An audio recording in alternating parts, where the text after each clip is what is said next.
Bom, o tema da nossa reflexão está ali, o significado da vida. E eu quero convidar a atenção dos irmãos para o texto que está ali indicado, que servirá de base da nossa reflexão nesse dia.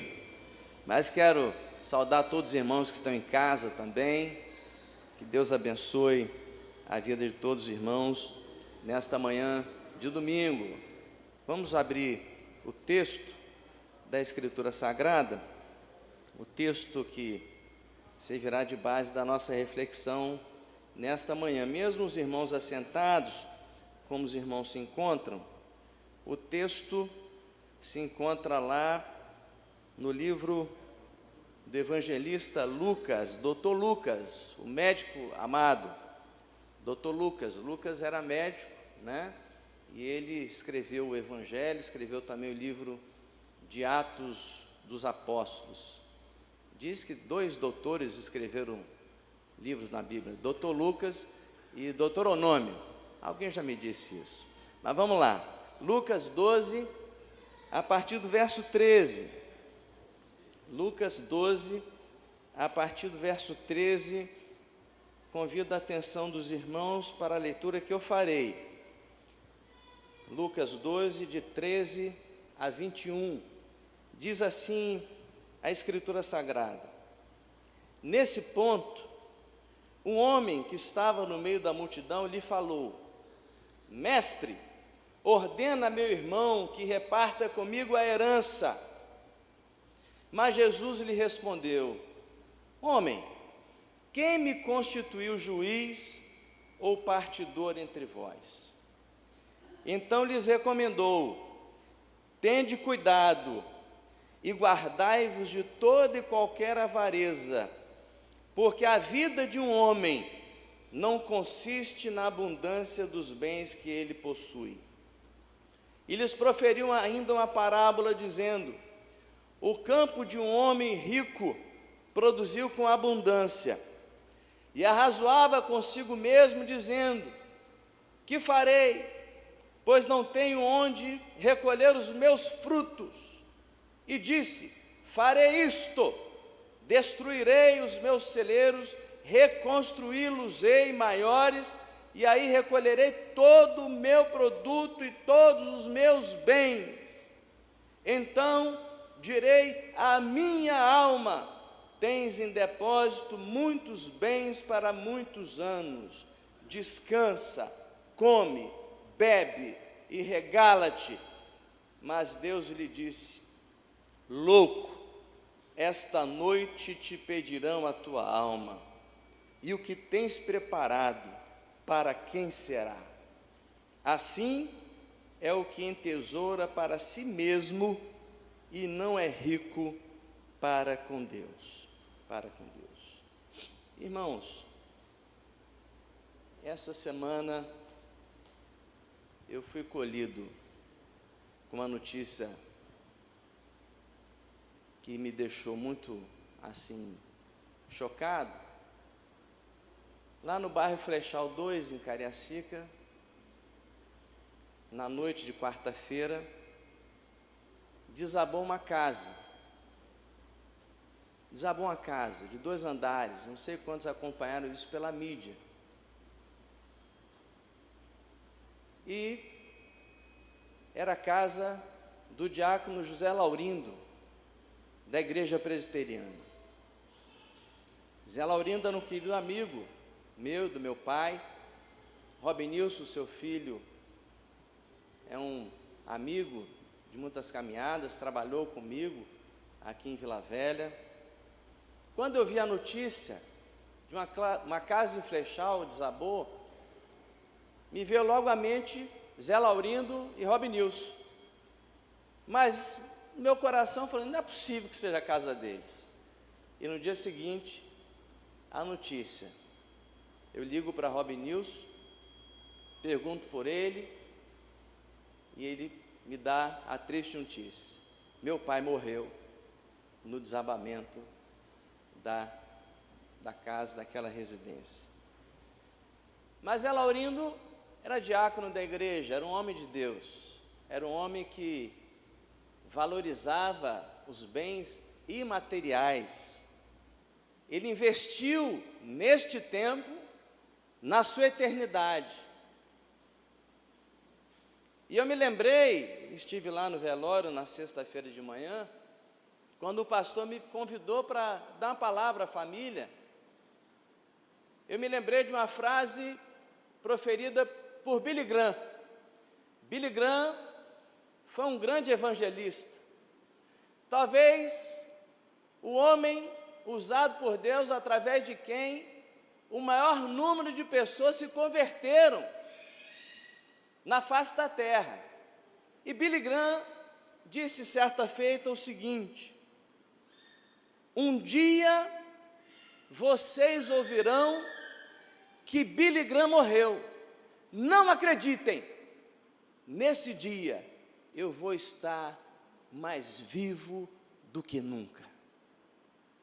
E no dia que Billy Graham morreu, um seu sobrinho postou no Twitter a seguinte mensagem: Billy Graham passou do mundo dos mortos para o mundo dos vivos.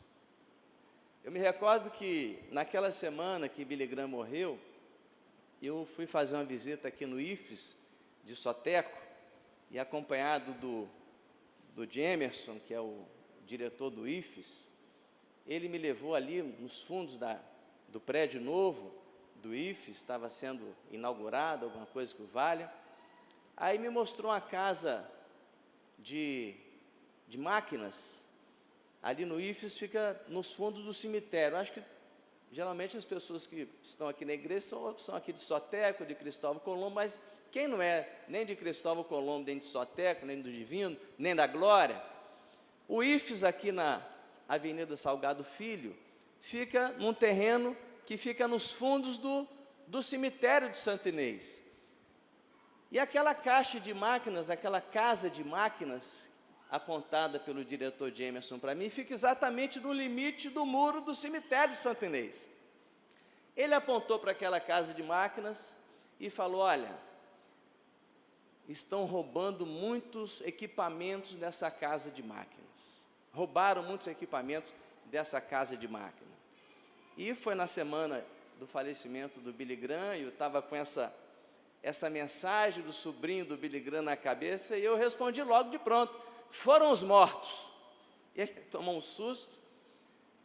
Não os mortos físicos ali do cemitério, mas a Bíblia diz que aquele que se encontra em pecado se encontra morto, mortos nos seus delitos e pecados, como nós andávamos outrora. A Bíblia fala que nós podemos ter ao longo da nossa caminhada dois nascimentos e uma morte. Ou, por decisão da pessoa, a pessoa pode ter um nascimento e duas mortes. Um nascimento e duas mortes. É a situação trágica da vida. A pessoa nasce da barriga da mulher e morre, porque todos nós iremos morrer um dia.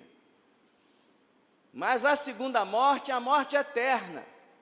É o banimento da face de Deus, é o afastamento de Deus. Deus não tem responsabilidade nenhuma em garantir a um pecador miserável a sua companhia pelos séculos dos séculos. Mas a graça do Senhor pode nos fazer nascer duas vezes e morrer só uma. Nascer da mulher, da barriga da mulher, como todos nascemos. Não sei se bebê de proveta ainda, mas assim, nascer, o nascimento físico, a morte física vai vir, mas antes que ela venha, Deus nos dá a oportunidade de nascermos de novo. Jesus fala do novo nascimento, que é nascer da água e do Espírito. Eu queria, irmãos, ler um outro texto poético da Escritura Sagrada, que se encontra lá em Eclesiastes 12, que diz: lembra-te do teu Criador nos dias da tua mocidade, antes que venham os maus dias, e cheguem os anos dos quais dirás: não tenho neles prazer, antes que se escureça o sol, a lua e as estrelas do esplendor da tua vida, e torne a vir as nuvens depois do aguaceiro, no dia em que tremerem os guardas da casa os teus braços, e se curvarem os homens outrora fortes as tuas pernas, e cessarem os teus moedores da boca por já serem poucos, e se escurecerem os teus olhos nas janelas. E lá no verso 6 do capítulo 12 de Eclesiastes: antes que se rompa o fio de prata, e se despedace o copo de ouro, e se quebre o cântaro junto à fonte, e se desfaça a roda junto ao poço, e o pó volte à terra como era, e o espírito volte a Deus que o deu. Jesus está falando sobre o cuidado de Deus para com o homem. E nesse ponto, é o que diz o verso 13 do texto que nós lemos, nesse ponto, um homem levanta para requerer que o Senhor divida a herança com o irmão, que Jesus trate da herança que aquele homem haveria de receber do seu pai com o seu irmão. O escritor Leon Morris, ele diz a seguinte frase: Jesus veio para trazer os homens a Deus e não trazer bens materiais aos homens. Mas geralmente esse tipo de causa, a repartição de herança, era levada ao rabino, e Jesus é procurado com esse assunto. E Jesus pergunta: quem me constituiu partidor entre vós? Quem me constituiu juiz dessa causa? Jesus é Senhor absoluto de tudo quanto há na terra e tudo quanto há no céu. Jesus é o Criador e sustentador de toda a vida, de tudo que existe. João capítulo 1, verso 3, João diz que todas as coisas foram feitas por intermédio dele, sem ele, nada do que foi feito se fez. Jesus é o Senhor absoluto de todas as coisas criadas.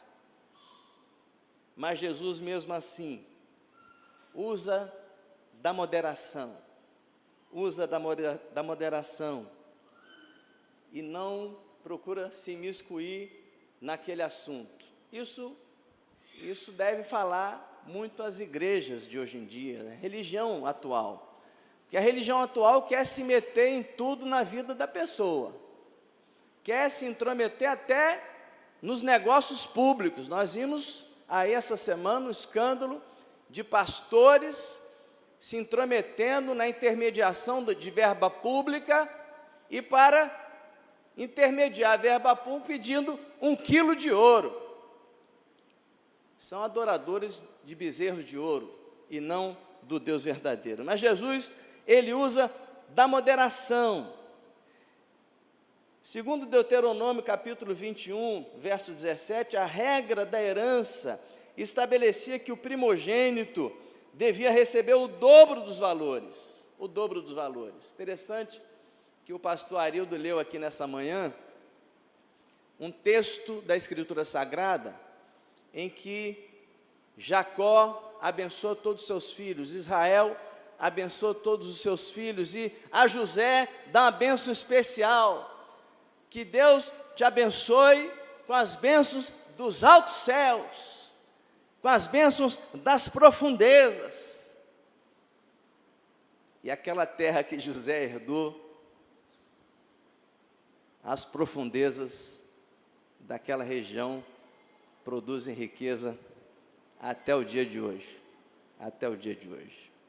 É a região mais rica em petróleo até o dia de hoje. Aquele homem que procurou Jesus esperava a aplicação pura e simples da lei. Só que quando ele procura Jesus, Jesus o confronta com o novo. Jesus, ele tem o foco da sua vida nos bens da eternidade. E aquele homem vem para Jesus com foco nos bens transitórios, os bens materiais. Jesus tem a sua vida, o seu foco no céu. E aquele homem chega para o Senhor tendo todo o foco da sua vida naquilo que vem da terra. E Jesus trata do grave perigo à vida cristã, o perigo da cobiça e o perigo da avareza. E Jesus então entra no assunto principal da passagem, que é a avareza, ou seja, aquela qualidade da pessoa se apegar demasiadamente ao dinheiro. A cobiça foi o pecado que arruinou a vida, que arruinou os anjos caídos, que não se contentaram com o seu estado original. Se nós considerarmos, irmãos, a cobiça tem sido motivo de guerras nos dias de hoje. A cobiça tem gerado conflitos, brigas, divisões, disputas, invejas, ódio de todos os tipos, manifestados tanto em público quanto em particular. Todas essas coisas têm a mesma fonte, a fonte da cobiça. E eu queria, em primeiro lugar, considerar com os irmãos acerca do tema, o significado da vida, considerar inversamente esse tema. O que a vida não significa? Em que a vida não consiste? Em primeiro lugar, meus irmãos, a vida não consiste em bens materiais. Você pode repetir isso comigo? A vida não consiste em bens materiais. O próprio Senhor Jesus Cristo afirma isso com todas as letras. Jesus diz que a vida de um homem, no verso 15, a vida de um homem não consiste na abundância dos bens que ele possui. Jesus põe o dedo na ferida e aponta a causa dos conflitos na vida financeira entre as pessoas, o problema da avareza. Em outras palavras, Jesus está dizendo aqui o seguinte: nenhum acordo entre vocês será satisfatório, enquanto vocês forem governados pela ganância.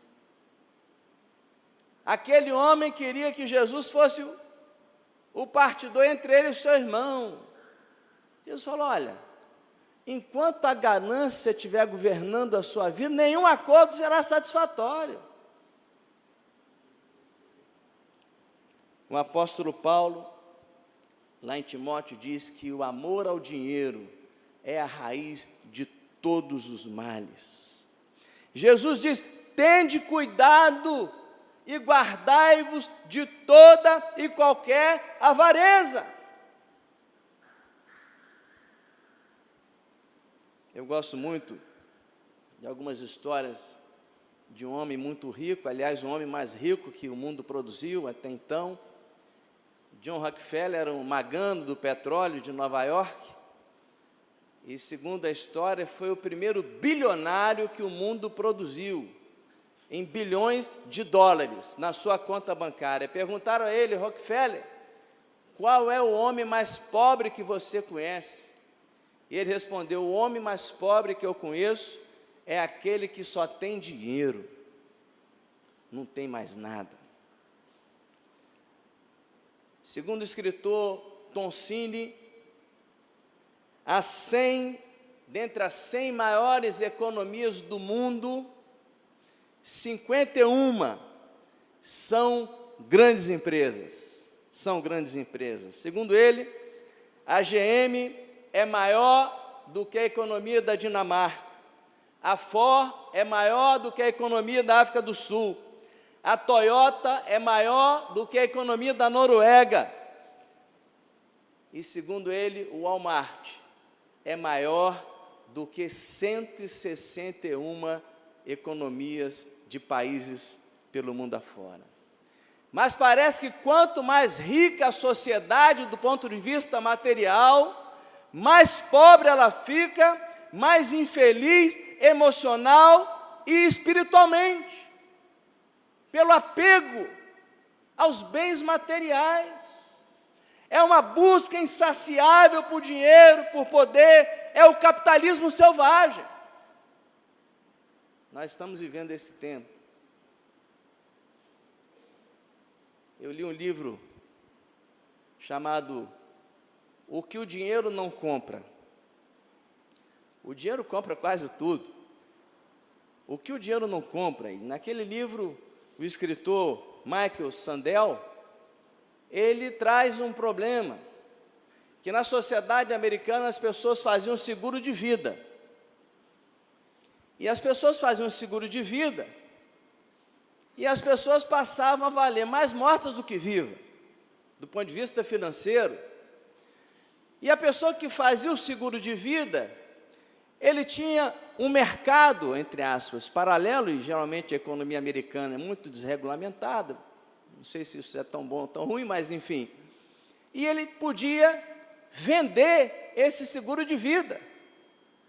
E havia um mercado onde as pessoas compravam o seguro de vida dos outros. Era uma aposta de que a pessoa ia morrer cedo.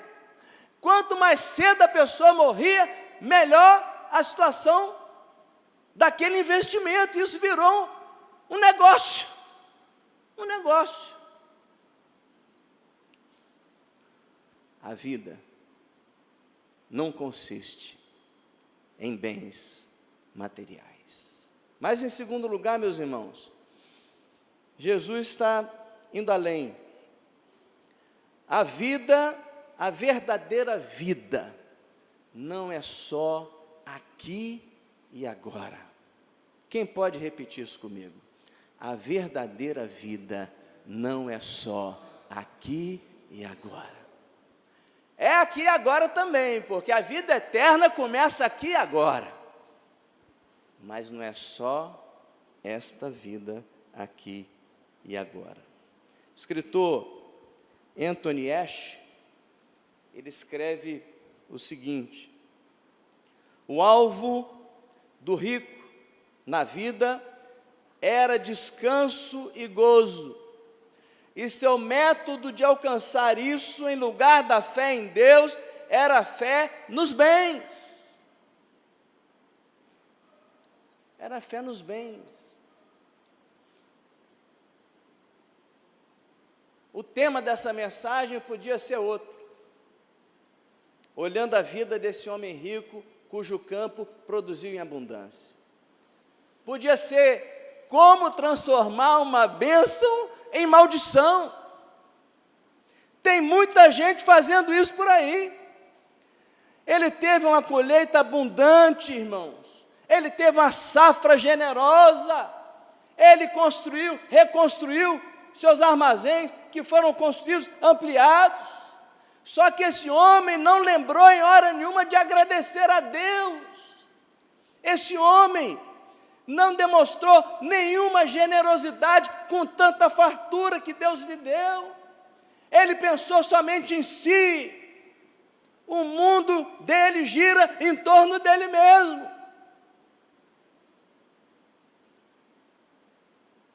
Como tem gente assim hoje em dia? Como tem gente assim hoje em dia?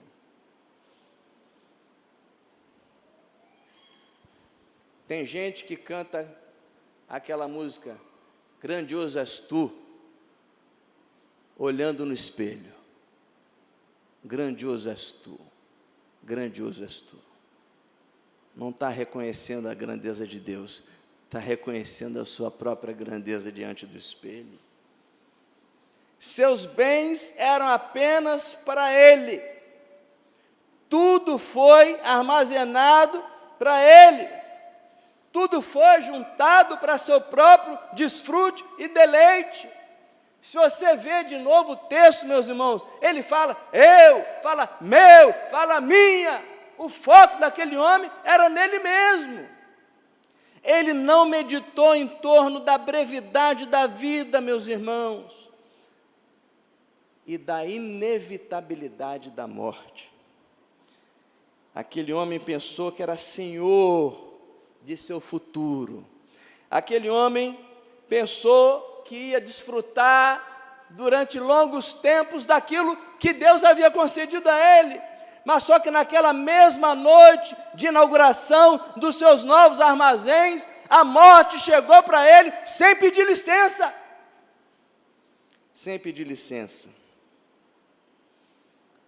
E levou. Ele pensou só na provisão do seu corpo, mas não fez nenhuma provisão para a sua alma. As coisas materiais não atendem aos reclamos da nossa alma.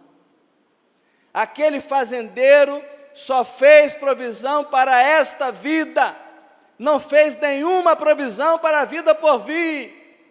Ele não pensou na possibilidade de ser generoso, guardou tudo para si. A princípio, irmãos, aquele homem não fez nada de mal. É ou não é? Ele era um homem rico na sociedade. A fartura, a colheita foi farta, com abundância, os armazéns foram construídos, reconstruídos. Aquele homem era um excelente administrador. Do ponto de vista humano, da sociedade, aquele homem era um homem de sucesso. Era um homem que certamente receberia os aplausos da sociedade da sua época, se vivesse hoje em dia também. Se vivesse hoje em dia também. Ele diz: 6 vezes eu. 6 vezes. Ele diz: meu armazém, meus produtos, meus bens, minha alma, e diz 6 vezes a palavra eu. No verso 17, que farei eu? Ainda no verso 17, não tenho eu. Onde eu? No verso 18, eu hei de construir. E no verso 18 ainda, eu quero. E no verso 19, eu direi a minha alma. Ele não pensou na transitoriedade das coisas terrenas. Meus irmãos, nós não trouxemos nada e nem vamos levar nada. Nós entramos nus e nos sairemos desta vida. Nós não somos donos de nada. Não vamos levar nada daqui. Ele não pensou na loucura que é viver apenas para esta vida e não se preparar para encontrar-se com Deus. Isso é loucura.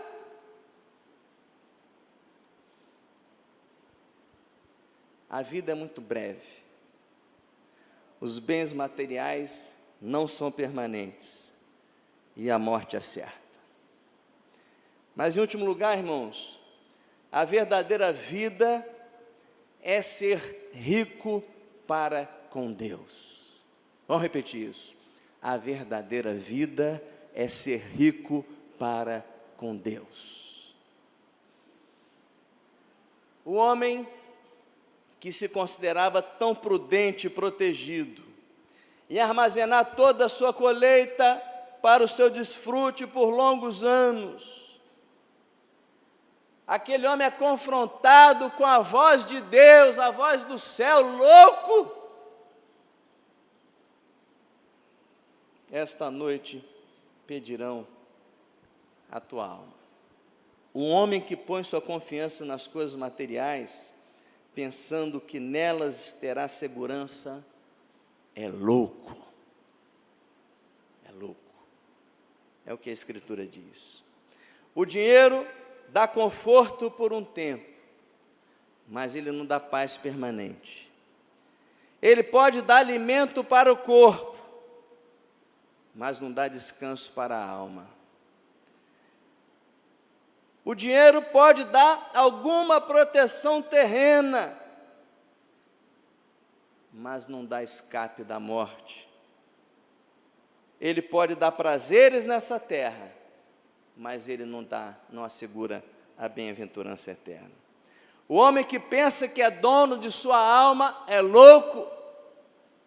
Direi à minha alma. O homem, por mais poderoso que seja, não determina os dias da sua existência, nem da sua vida. Não tem controle sobre a hora da sua morte.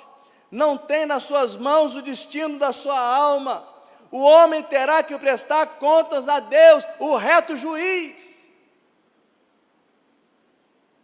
O homem que pensa que é dono dos bens que acumula é louco. Ele plantou, colheu, construiu, destruiu, armazenou, derrubou, não desfrutou de nada, não levou nada, tudo foi passado às mãos de outra pessoa. Quando Rockefeller morreu, perguntaram ao seu contador: amigo, quanto John Rockefeller está deixando? E o contador disse: ele está deixando tudo, não está levando nada. Essa é a realidade. O homem que entesoura para si mesmo e não é rico para com Deus é louco. E aí fica a pergunta: o que significa ser rico para com Deus? O que significa ser rico para com Deus? Significa reconhecer com gratidão que tudo que temos vem de Deus, e nos esforçar para usar o que Ele nos deu para o bem dos outros e para a própria glória de Deus. É deixar de confiar na provisão para confiar no provedor. É depositar sua fé em Deus e não nas bênçãos de Deus. Os que se contentam com as coisas que o dinheiro pode comprar, corre o risco de perder aquilo que o dinheiro não pode comprar. Eu quero concluir com uma frase do escritor John Charles Riley.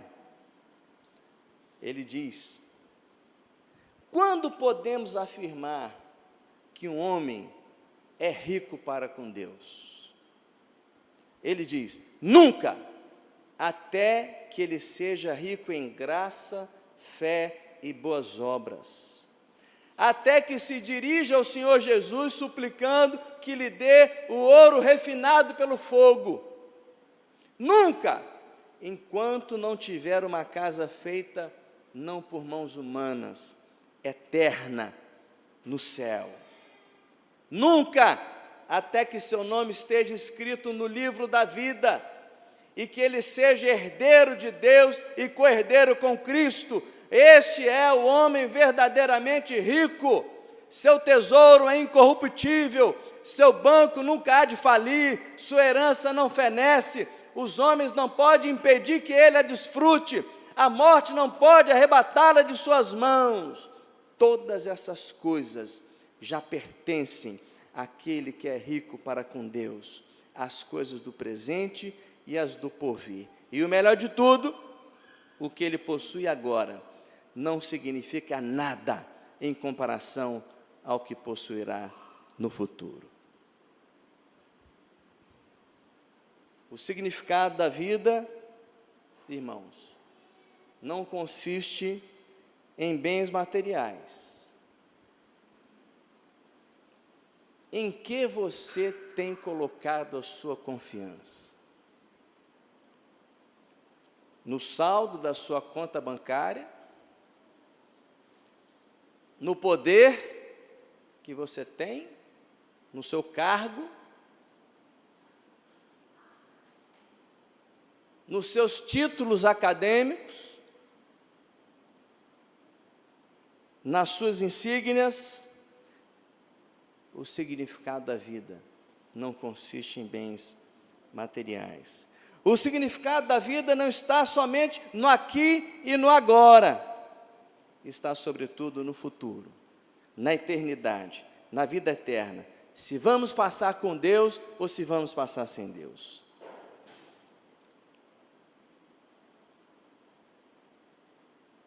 E finalmente o significado da vida é ser rico para com Deus e não rico para com bens materiais. E o dia dessa reflexão é hoje. É hoje. Amanhã pode ser muito tarde. O dia de iniciarmos essa nossa caminhada com Deus, valorizando os bens que Deus tem na sua dispensa para nós, que é o melhor para nós. Deus vai nos desmamar desse mundo para nos apegarmos cada vez mais a Ele, porque o seu compromisso para conosco, para com aqueles que estão debaixo do sangue do Cordeiro, é levar-nos para o seu céu, para a sua companhia, para estarmos com Ele por toda a eternidade. Que Deus nos abençoe, meus irmãos, e que a experiência daquele rico fazendeiro possa servir de alerta para que nós possamos caminhar cada vez mais em busca dos tesouros espirituais que Deus tem para nos dar.